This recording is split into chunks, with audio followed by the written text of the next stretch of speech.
Votre attention s'il vous plaît. Cet élément est en lingala et en français.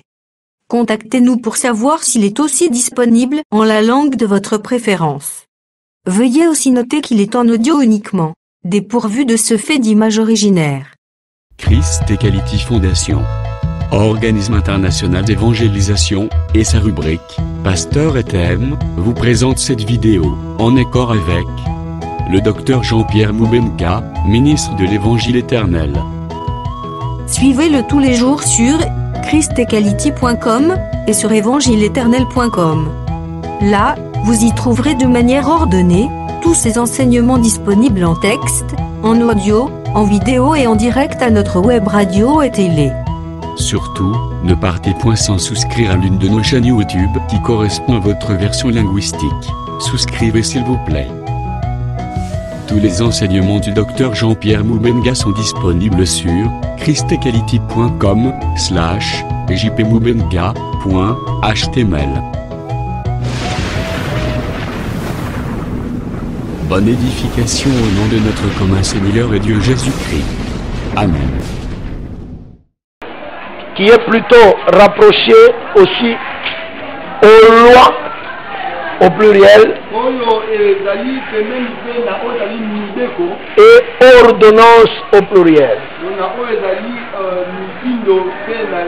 On peut nous déplacer ça. Nous avions dit que avec Deutéronome chapitre 4 que les lois et les ordonnances formaient la loi. Selon ce verset. C'est alors que nous avions ajusté à la loi et ordonnance les préceptes.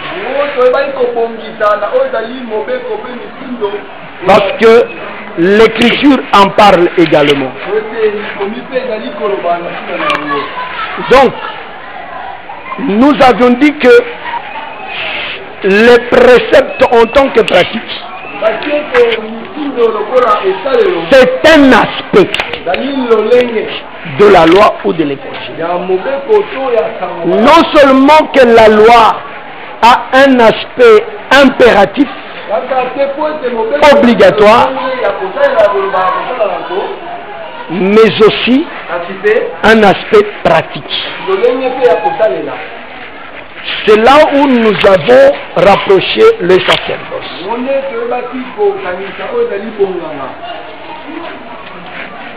Si, plutôt, en disant ça, nous avions déclaré également que la préalable au sacerdoce, c'est-à-dire à la pratique de la parole, c'est la compréhension. Nous avions dit ici qu'entre l'émetteur et le récepteur, il peut y avoir des problèmes. Et ces problèmes, ce sont des influences qui peuvent modifier ce qu'on a déclaré, conditionner la compréhension. J'avais même dit ceci. Si nous faisons ça, nous faisons cet exercice-là ensemble ici, j'ai fait une déclaration même d'1 minute. Et je fais sortir les autres. Maintenant, quelques-uns restent. J'ai fait entrer un de ceux qui m'avaient écouté. Je lui dis, répète ce que j'avais dit. Qu'est-ce que tu avais dit? Ce qu'il dira sera un peu différent de ce qui. Et ce que l'autre qui viendra après dira sera légèrement différent de ce que l'autre l'avait dit. C'est-à-dire qu'il y a des éléments qui font que qu'il y ait une modification dans la compréhension. Voilà pourquoi le Seigneur a gardé la compréhension au sommet de la montagne. C'est-à-dire, pour qu'un homme comprenne la parole, cela ne dépend pas du prédicateur. Ça ne dépend aussi pas de celui qui écoute. Mais il y a des normes que celui qui écoute doit suivre et des normes que celui qui prêche aussi doit suivre. Si je vous prêche la fausseté, il y aura des gens qui saisiront cette fausseté. Et si vous placez pas dans les conditions d'une bonne écoute, c'est-à-dire dans l'esprit du culte, vous ne comprendrez aussi pas bien ce qu'on dit.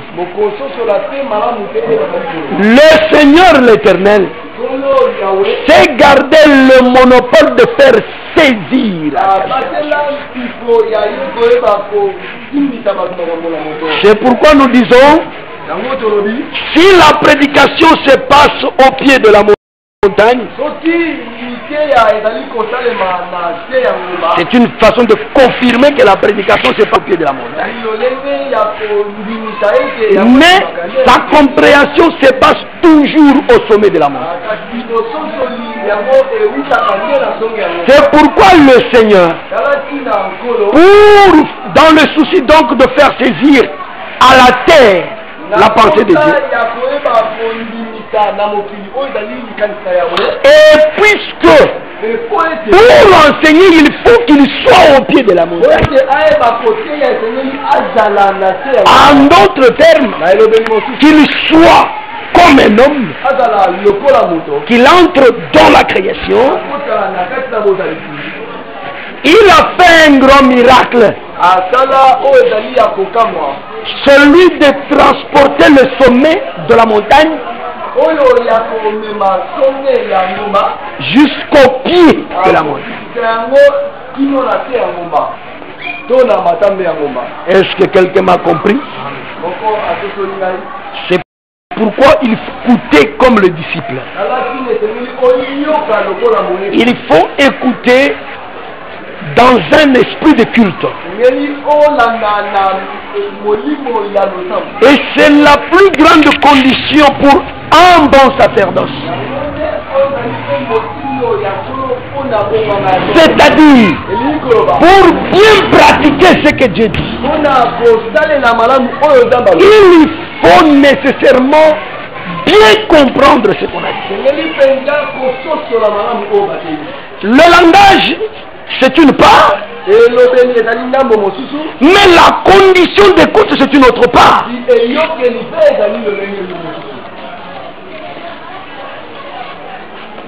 La fois passée, j'ai donné un exemple de muet, d'un muet. Quelqu'un qui est muet et qui veut communiquer un message. Lorsqu'il fait ces signes-là, il est en train de communiquer un message. Mais le problème c'est que il faut que celui qui le suit puisse décoder, faire un décodage de ce code-là, qu'il comprenne le sens de chaque signe. Est-ce que nous avons compris ça? Si nous comprenons que le muet peut transmettre un message aux gens, est-ce que nous pouvons dire qu'il a parlé ou qu'il n'a pas parlé? Qui peut répondre? Il a parlé ou n'a pas parlé? Hein? Les deux? Qui a dit les deux? Toi tu as dit quoi? Il a parlé. Mais je veux dire aussi qu'il n'a pas parlé. Il a parlé, c'est vrai. Il n'a pas parlé, c'est vrai. Est-ce que vous avez compris pourquoi on dit que dans la loi, Dieu a parlé, mais il n'a pas parlé? Je vous comprenez? Dieu avait parlé. Mais puisque les hommes n'ont pas compris, c'est que ça se traduit comme s'il n'a pas parlé. Et cela est vrai. Parce que si je vous communique un message et que vous n'avez pas compris ça, c'est vrai aussi que je n'ai pas. Je ne vous ai pas parlé. Est-ce que c'est clair?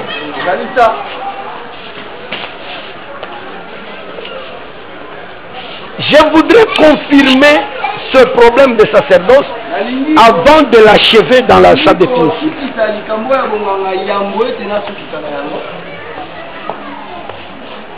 Dans l'ancienne alliance, je vous ai dit quand le peuple est sorti, le sacerdoce n'était pas établi en Israël.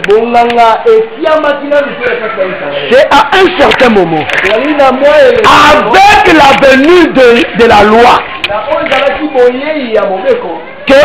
qu'on a organisé la société israélite et qu'on a organisé le culte en Israël. Donc il y a eu des précisions sur le déroulement du culte. Est-ce que vous me suivez bien? Lorsqu'on a choisi des gens, on leur a dit, c'est vous qui devez exercer le sacerdoce. Est-ce qu'il y a quelqu'un qui voit que Israël n'exerçait pas le sacerdoce? Mais il y avait un groupe de gens qui exerçaient le sacerdoce. Et ce groupe de gens s'appelait les sacrificateurs.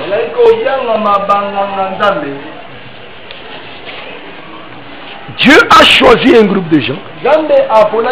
Il dit, je vous donne l'exercice du sacrifice.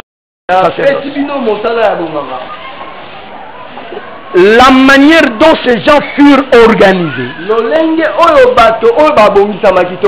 c'était par rapport à ce que l'Éternel avait parlé à travers Moïse.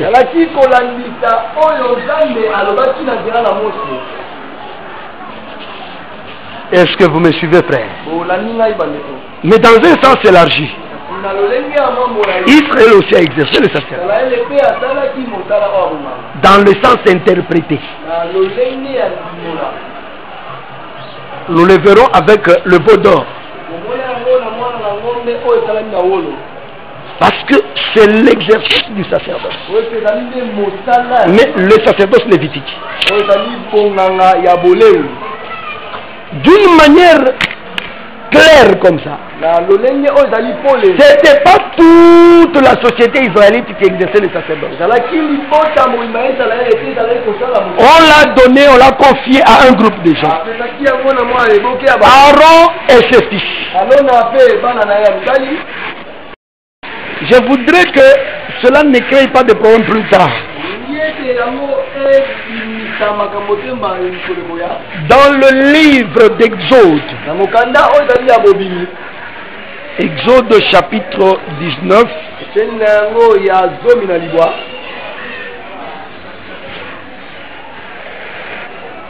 Exode 19.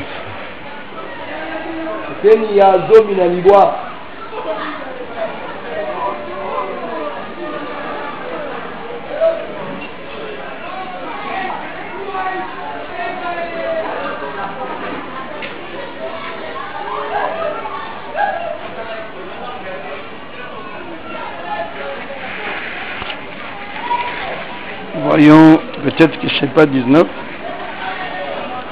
Le royaume des sacrificateurs. Oui, c'est Exode 19, mais je suis dans Lévitique. Je pense à Exode, mais je cherche dans Lévitique. C'est Exode 19. Parce que je ne voyais pas ça. Au verset 6. Prenons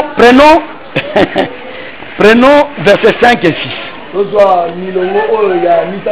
Maintenant, si vous écoutez ma voix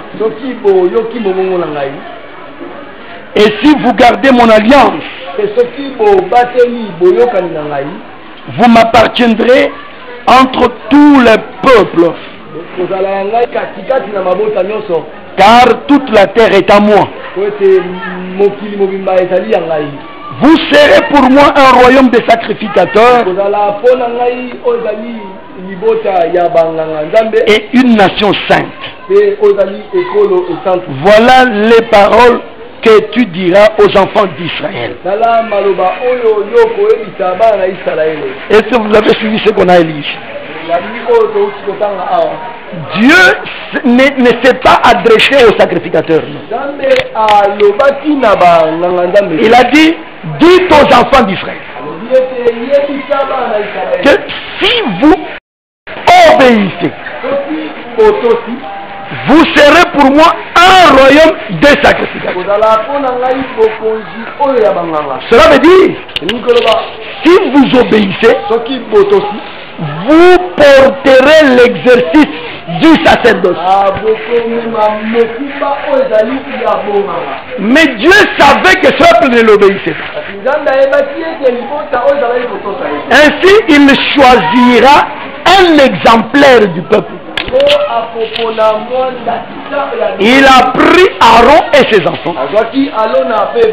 Il leur a dit, c'est vous qui exercerez le sacerdoce. Un exemple à tout celui qui plus tard l'exercera. Si je suis revenu ici, c'est pour te dire ceci, frère. Écoute-moi bien. Faire du peuple d'Israël un royaume de sacrificateurs, ce n'est pas choisir quelques-uns au milieu d'eux et en faire des sacrificateurs. Non. C'est que tout Israël, du plus petit au plus grand, devait être des sacrificateurs.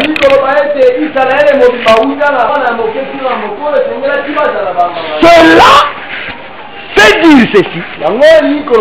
Jusqu'aujourd'hui, cette promesse ne s'est pas encore accomplie. Je confirme ça. Parce que la promesse avait une condition.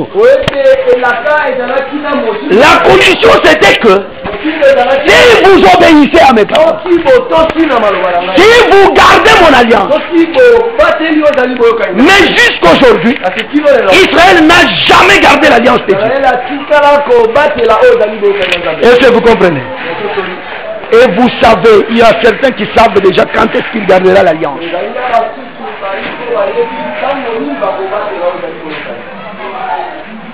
C'est seulement lorsque Israël comprendra ce que nous avons ici. Et en ce temps-là, il sera un royaume de sacrificateurs. Car tout le monde servira le Seigneur. Mais prenons cet échantillon-là. Comment les membres de l'échantillon entraient dans le sacerdoce?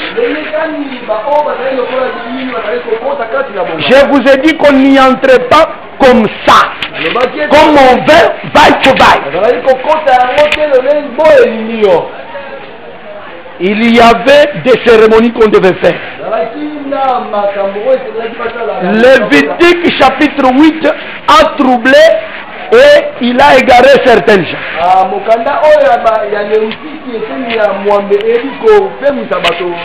Parce que dans ce livre, on parle de la consécration d'Aaron et de ses enfants.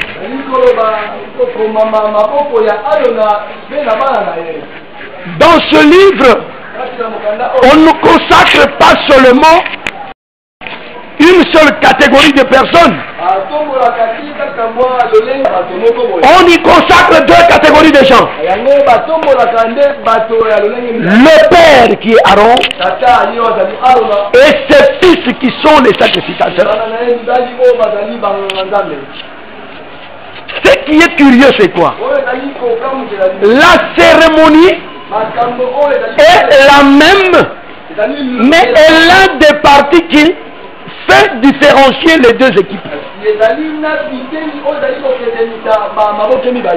y a des choses qu'on fait sur Aaron et qu'on ne fait pas sur ses fils. Et il y a des choses qu'on fait sur Aaron et qu'on fait aussi sur ses fils. Je vais me résumer. Sur Aaron, sur ses fils. Sur Aaron, on lave. On y pose de l'eau. Sur les fils aussi, il y a l'intervention de l'eau. Sur Aaron, il y a des vêtements. Là-bas aussi, il y a des vêtements. Les vêtements sont différents. Une partie des vêtements d'Aaron est égale aux vêtements de ses fils. Il s'agit de tout ce qui est de fin lin. Tout ce qui est de fin lin. Est-ce que vous me suivez, frères et sœurs? Tout ce qui est de fin lin est porté par Aaron. Tout ce qui est de fin lin est aussi chez les fils d'Aaron. Il s'agit de quoi? Il s'agit du caleçon de lin. Ce caleçon commence au genou jusqu'aux hanches. C'est-à-dire que si vous êtes une sœur, ce qui est curieux, c'est que le frère, s'il porte même des culottes, il porte des culottes jusque. Mais les sœurs portent des jupes jusqu'ici. Si toi, sœur, tu portes, quand tu es debout, ta jupe est sur les genoux. Ou bien, sœur, tu ne raisonnes pas bien. Ou bien tu as un esprit qui te possède. Parce que tu sais bien que lorsque je suis debout et que ma jupe est ici, il suffit que je m'asseye, la jupe va monter. Elle sera au-dessus des genoux. Et une partie de mes cuisses se verront. Ce qui est curieux, c'est qu'il y a des filles comme qui se disent sœurs. Tu les verras assises comme ça. Et puis là devant, donc il y a le vide qui est là. N'hésitez pas, c'est de la sorcellerie. Si tu as entendu parler des sorciers qui ensorcellent des gens, dis-toi,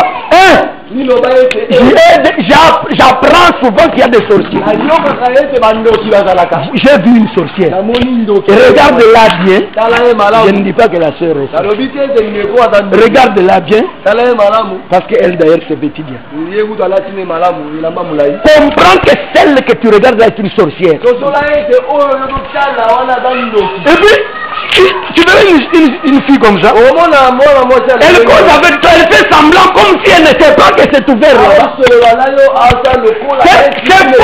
C'est faux, elle sait. Est-ce que vous comprenez? Parce qu'elle sait que j'ai une courte jupe. Donc, je voulais seulement dire que si tu crois que pour que tu marches, pour qu'on dise que tu marches nu, il faut que tu aies ôté même les slips. Le slip que les gens portent là, ce n'est pas à la dimension du caleçon dont nous parlons. le petit slip comme ça. Tu penses qu'il faut ôter même le petit slip. On voit ton sexe. Alors tu diras que maintenant je suis nu. Non.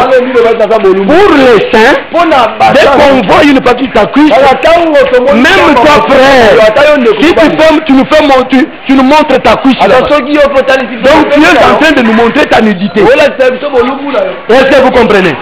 Il y a des frères, tu le verras là. Il vient, tu vas, je vais visiter le frère. Tu trouves le frère torse nu. Des fois tu tombes le torse. C'est comme ça. Et une petite culotte comme ça. Toutes les cuisses dehors. C'est encore de la sorcellerie. La sorcellerie masculine. Il n'y a pas que la sorcellerie féminine. Est-ce que vous comprenez? Oh non, j'ai les moulungués.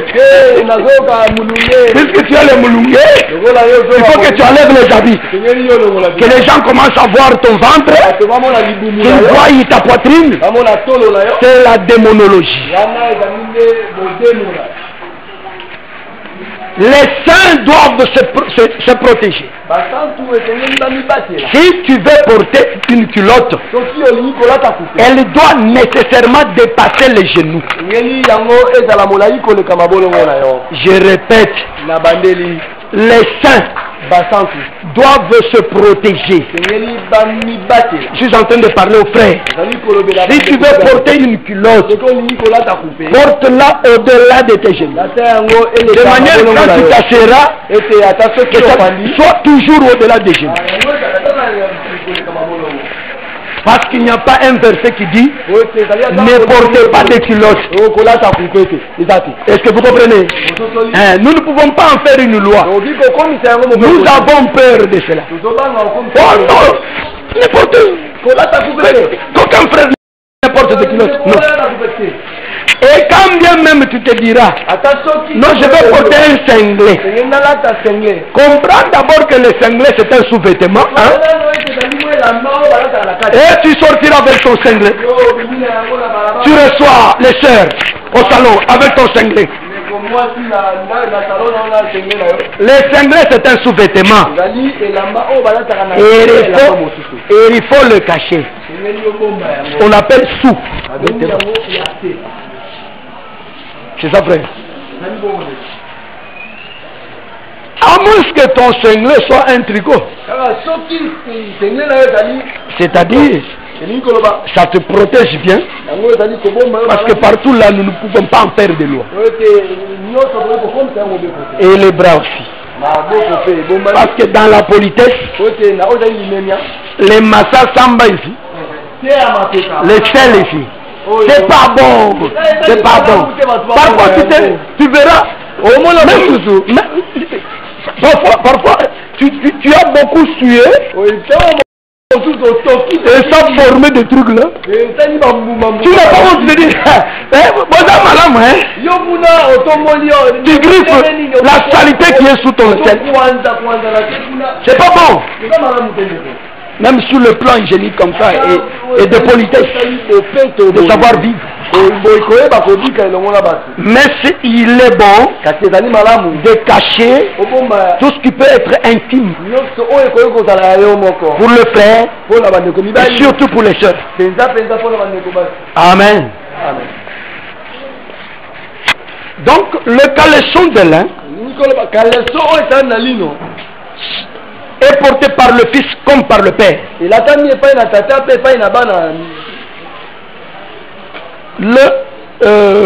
Après le caleçon, il y a la tunique de fin lin.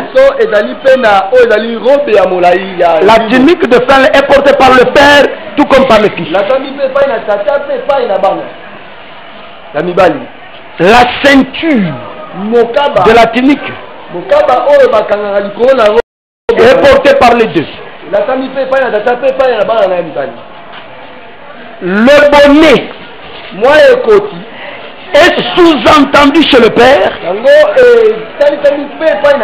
parce que c'est un chapeau Mais chez le Père, on ajoute d'autres choses à ce chapeau.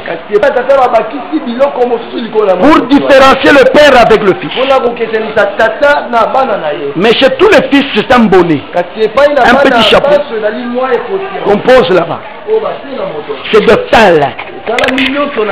Tout ce qui est de fin là est égal chez Aaron tout comme chez ses enfants. Jusqu'à ce niveau ici. Parce que j'ai parlé des habits. Je vais vous donner l'intelligence de cela. Le Père dont il est question, sa consécration s'interprète comme la consécration au ministère de la parole. C'est là où on peut expliquer l'élévation dans le ministère de la parole.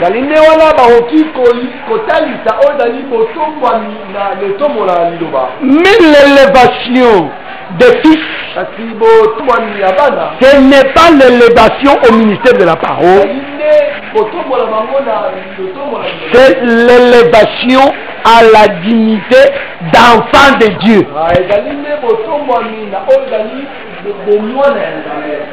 Le seul honneur qu'on accorde aux fidèles.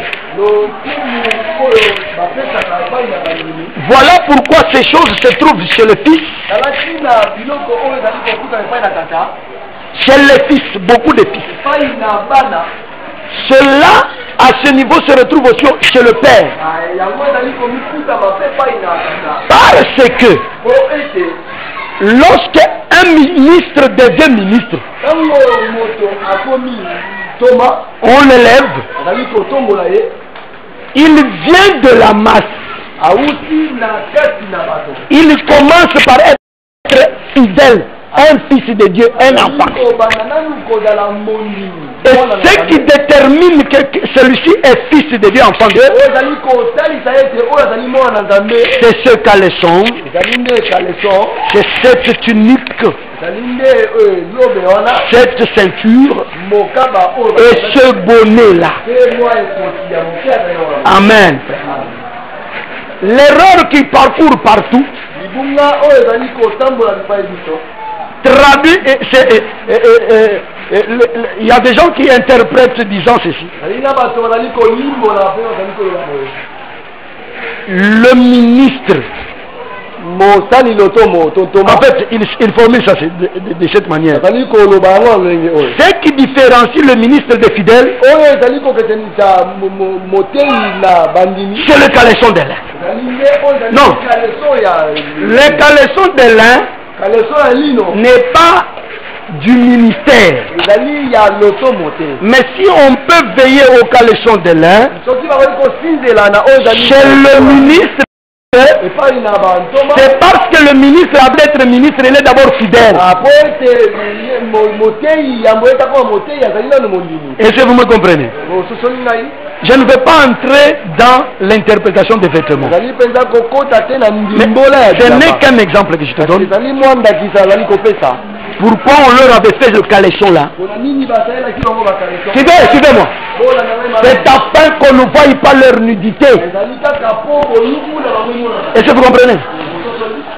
Le caleçon protège le sacrificateur à ce que le peuple, les gens ne voient pas leur nudité.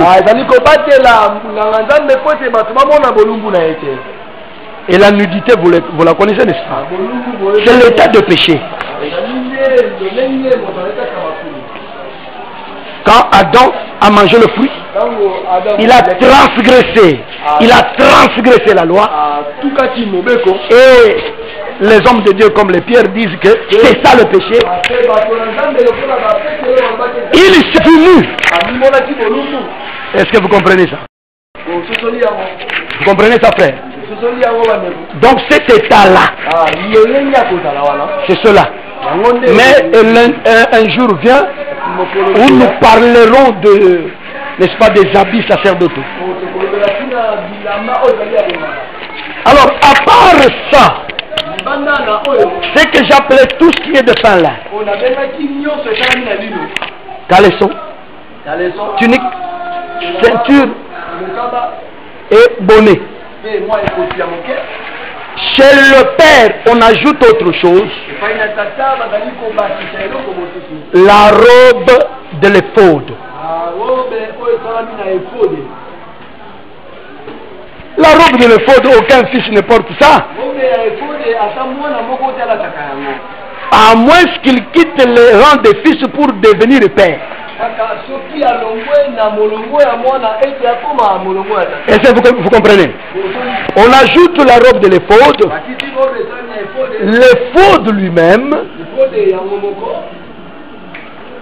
On ajoute la ceinture de l'éphod. On ajoute le pectoral.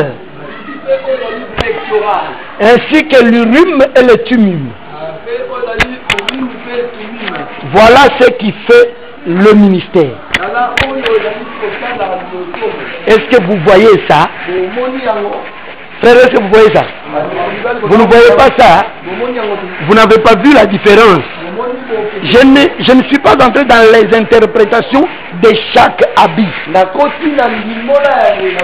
Mais remarquez seulement que des deux côtés, il y a les choses de fin lin. Ces autres choses ici, il y a le fin lin mélangé au pourpre et aux étoffes violettes. Donc, vous verrez mélangé avec de l'or et consort. Les autres choses là. Et ce que j'avais appelé ici, tiare. Non, non, ce que j'avais appelé bonnet. Ici, ça devient tiare. Parce qu'on y ajoute autre chose. La lame de la sainteté et le fil bleu. Est-ce que vous me suivez? Retenez ça comme ça, on en parlera. Ce sont des choses déjà ouvertes.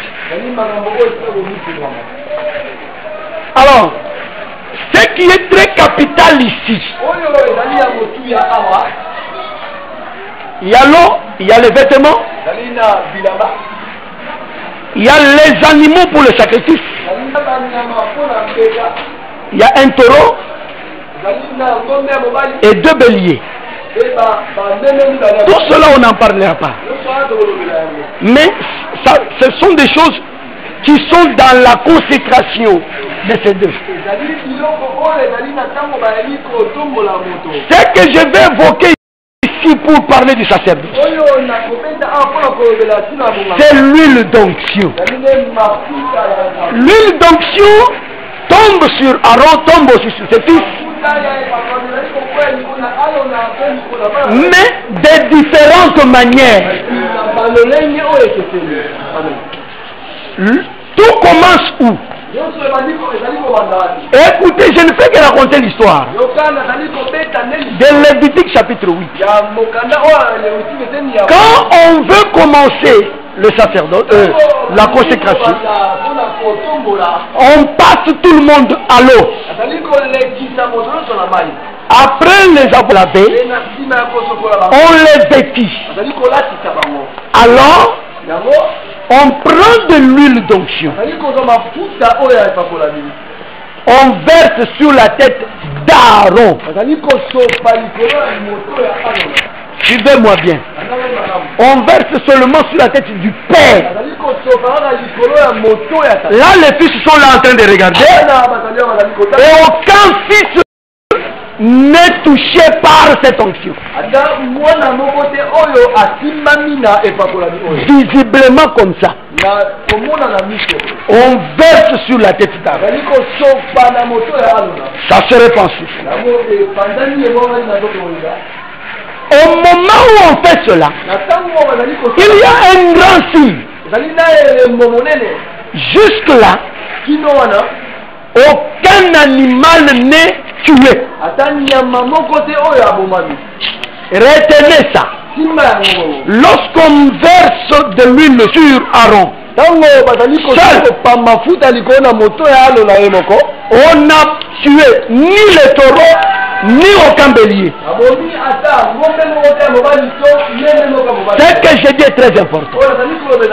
Dans la suite des temps, vous retenez ça comme ça. Je sais que vous avez confiance à la chair. Alors écoutez mes frères. Dès qu'on fait ça, alors on prend le taureau, on le tue. Vous me suivez bien? On prend le premier bélier, on le tue. Il y a les manières qui sont là, si vous lisez là-bas, il y a des lois qui sont attachées à la manière de faire ça. Mais je m'en vais vite jusque vers le second taureau. Non, le second bélier. Lorsqu'on tue le second bélier, est-ce que vous comprenez que tous les animaux sont morts? Non, mes frères sont en train de rêver. Vous voulez que je commence toujours à parler en lingala, n'est-ce pas? Que je prêche en lingala, n'est-ce pas? Mais suivez-moi. Lorsqu'on verse sur la tête d'Aaron, je raconte l'histoire de Lévitique 8. Jusque-là, le taureau est encore là, vivant. Le premier bélier est encore là, vivant. Le second bélier est encore là, vivant. Après l'onction là, on commence à tuer les animaux. On tue le premier, qui est le taureau. On tue le second, qui est le premier bélier. On tue le troisième animal, qui est le second bélier.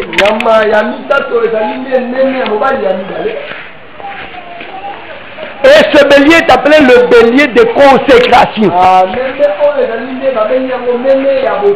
Quand on tue ce bélier-là, on prend de son sang. Est-ce que vous me suivez? On prend maintenant de son sang. On prend l'huile qu'on avait versée sur la tête d'Aaron. La même formule de cette huile. On met ça ensemble avec du sang. On asperge. Est-ce que vous me suivez? On ne verse plus sur la tête. Les enfants sont nombreux. Le père est seul. Au début, on avait versé sur le père. Et les enfants regardaient comme ça. Après la mort des animaux, on prendra la même huile. On aspergera. Et sur le père. Et sur les enfants. Accompagné du sang. Du bélier de consécration. On asperge aussi le sang sur le père et sur le fils. Est-ce que vous avez compris ça? C'est ce qui se passe. Je suis attiré premièrement par l'huile la d'onction. Nous allons peut-être atterrir là-bas. Suivez-moi mes frères. L'huile d'onction là qui tombe sur la tête d'Aaron et qui est aspergé sur ses fils et sur lui. Est-ce que quelqu'un a compris que Aaron reçoit l'huile deux fois?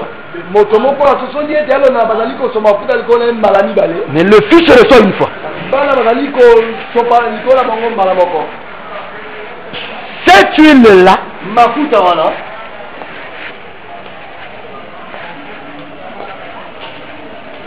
on appelle ça l'huile d'onction sainte. Ça, une formule très capitale. Exode 33, si je ne me suis pas trompé. C'est la formule de cette huile. Cette huile-là, normalement, ça fait, c'est ce qui fait vraiment le sacerdoce.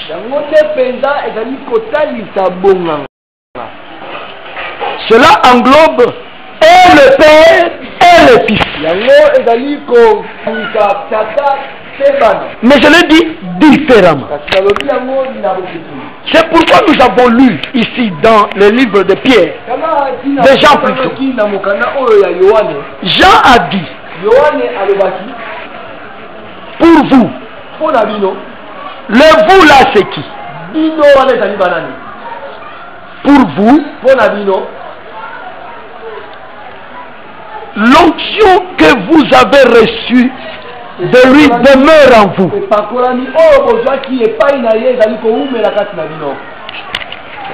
Quelle en est la conséquence?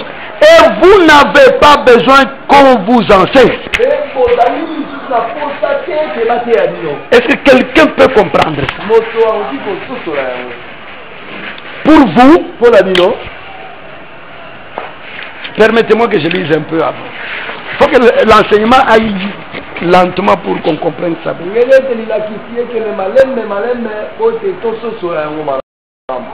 Verset 24. Que ce que vous avez entendu dès le commencement demeure en vous. Si ce que vous avez entendu dès le commencement demeure en vous, vous demeurez aussi dans le Fils et dans le Père. Et la promesse qu'il nous a faite, c'est la vie éternelle. Je vous ai écrit ces choses au sujet de ceux qui vous égarent. Est-ce que vous comprenez? Le frère Jean a écrit au sujet de ceux qui égarent qui? Les frères et sœurs.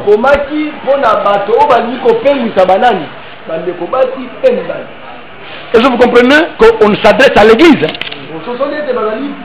On ne s'adresse pas seulement aux prédicateurs. On s'adresse à toute l'église. Il y a des gens qui vous égarent. Je vous ai ces choses pour que vous soyez prudents par rapport à ceux qui cherchent à vous égarer. C'est comme ça qu'il dit quoi? Pour vous. Est-ce que vous comprenez la formulation? C'est alors qu'il dira pour vous, ne craignez pas. Pour vous, ne vous troublez pas. Même s'il y a des gens qui peuvent venir avec d'autres évangiles. Mais moi-même, je suis sûr que l'onction que vous avez reçue de lui demeure en vous. Est-ce que vous comprenez?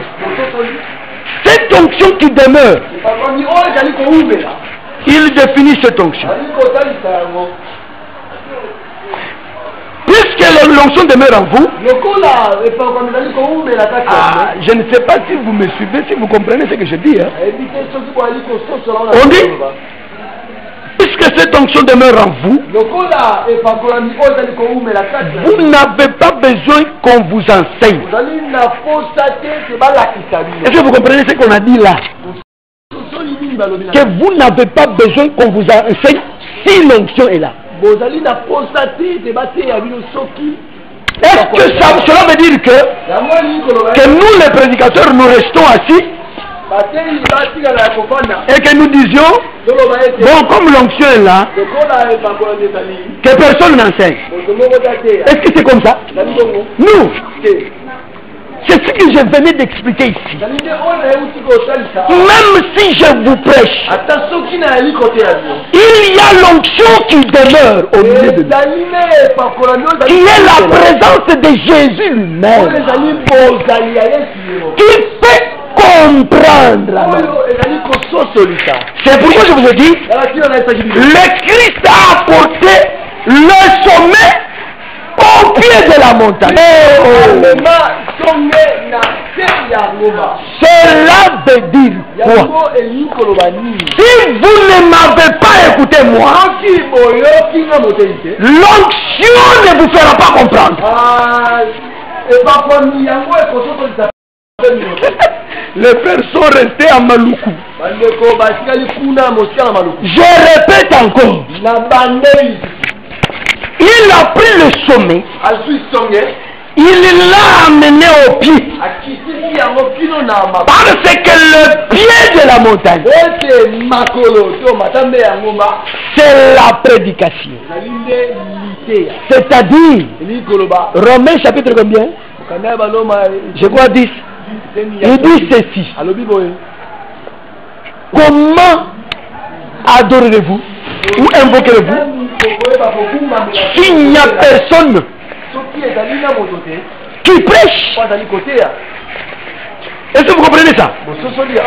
Il n'y a de compréhension que lorsque une prédication se passe. Le pont entre celui qui fait comprendre et le peuple qui doit comprendre doit être les prédicateurs.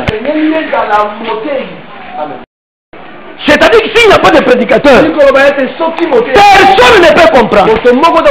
Mais quand il y a un prédicateur, ce n'est pas le prédicateur qui fait comprendre, c'est l'onction qui fait comprendre. Mais l'onction ne fait comprendre qu'à travers le prédicateur. C'est clair, hein? Et donc, mes frères, nous disons que cette onction est au milieu de nous. L'objectif premier de cette onction est d'éclairer, de faire comprendre à travers les prédications. C'est là où je vous ai dit, si cette onction n'est pas là, personne ne peut exercer le sacerdoce. Et vous me comprenez? Est-ce que vous comprenez d'où nous sommes venus? Nous étions en train de démontrer que la condition sine qua non pour l'exercice du sacerdoce, c'est la compréhension de ce que la loi dit. Cependant, nous venons de vous démontrer que c'est lui qui fait comprendre, c'est l'onction. C'est-à-dire la présence de Jésus dans le ministère. Et je vous avais compris. C'est pourquoi nous disons, pour que les fils exercent le sacerdoce, Seigneur, aide-moi qu'ils comprennent. Pour que les fils exercent le sacerdoce, il faut que cette huile soit sur eux. Il faut que l'onction les touche. Or, l'onction est là pour faire comprendre. C'est ainsi que nous confirmons que l'exercice du sacerdoce, c'est la pratique de ce que la loi a dit. Si je prononce quelque chose, je te commande de me prendre la montre. Je te la commande dans une langue étrangère que tu ne connais pas, et que tu n'aies pas compris, même si tu le veux, c'est-à-dire même si tu es disposé à me servir, même si tu es disposé à m'obéir, ce que tu feras, ça ne sera pas le vrai sacerdoce. Est-ce que vous comprenez? Si je te demande la montre, toi dans ton empressement, tellement que tu m'aimes, tu crois m'aimer, tu vas là-bas, tu te promènes pour transporter la caracasse de la machine à laver là. Papa, c'est ça. Est-ce que vous comprenez ce que j'ai dit là? Est-ce que vous avez exécuté le sacerdoce comme il le faut? Parce que cela est tributaire de la compréhension. Si vous avez mal compris, vous pratiquerez des choses qui ne seront pas l'obéissance de Jésus.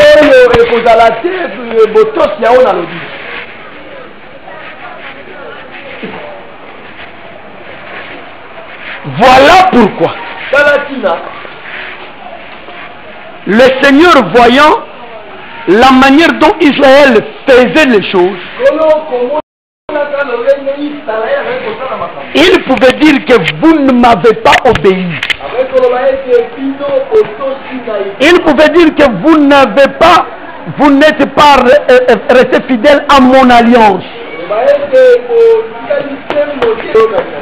Ce n'est pas que Israël n'était pas zélé. Israël était très zélé et prêt pour obéir au Seigneur.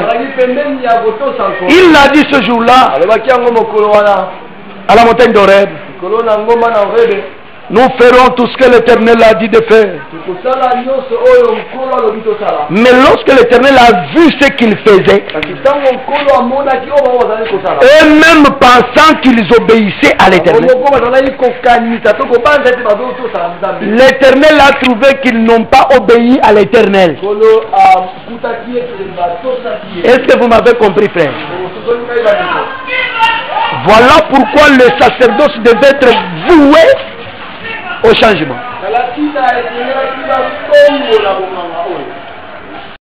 Donc, c'est un jeu de compréhension. Quand vous avez mal compris, vous ferez un faux d'or. Vous exercerez des bêtises. C'est pourquoi nous insistons que le salut et l'enlèvement se trouvent basés dans la compréhension.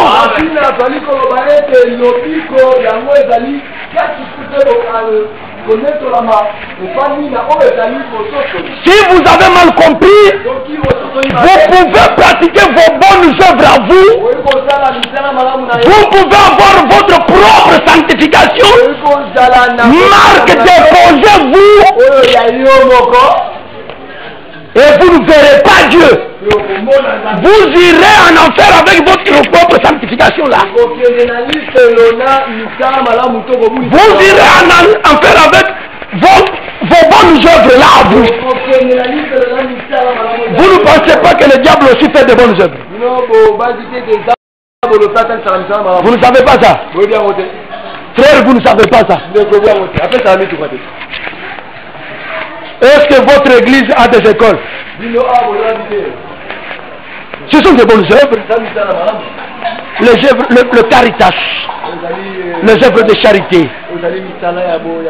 Bobotobo, Bondego. C'est le Bobotobo Bondego qui ont les œuvres, les bonnes œuvres. Aider les pauvres. Est-ce que Dieu vous a interdit d'aider le pauvre? Nous devons aider le pauvre. Mais la manière dont ils aident le pauvre, toi tu n'es pas encore parvenu à faire ça. Mais c'est le diable lui-même, le diable en personne, le diable. Il y a des gens qui ne connaissent pas ce diable-là. Il en côté seulement, ils disent, oh, diable existe, diable existe. Tu as la possibilité de voir diable comme ça avec les yeux. Viens me trouver, je vais te montrer son adresse. Amen. Donc nous allons suspendre aussi là-bas, la bande est terminée. Nous allons continuer. J'ai pensé que nous allons achever ça aujourd'hui. Mais l'exercice que nous avons fait est assez difficile. Cela va t'aider que prochainement, tu comprennes pourquoi l'homme de Dieu Pierre a donné la définition claire du sacerdoce.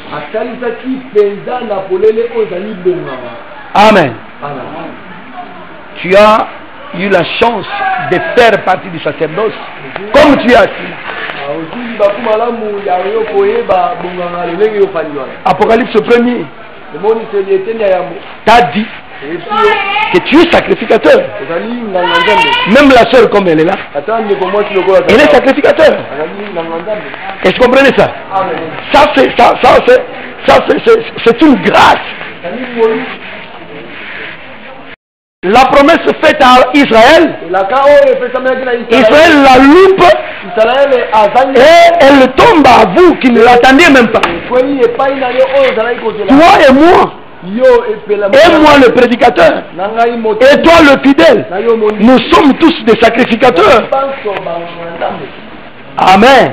Amen. Que Dieu nous aide à ce que prochainement nous analysions pourquoi nous avons parlé d'Apocalypse 12, de Proverbe 1, pour parler de la couronne. Et on aura achevé pour atterrir vraiment sur Pierre, qui fait saisir clairement ce que c'est le sacerdoce aujourd'hui. Amen. Le Seigneur est bon, mettons-nous debout. Merci, que le Seigneur te bénisse.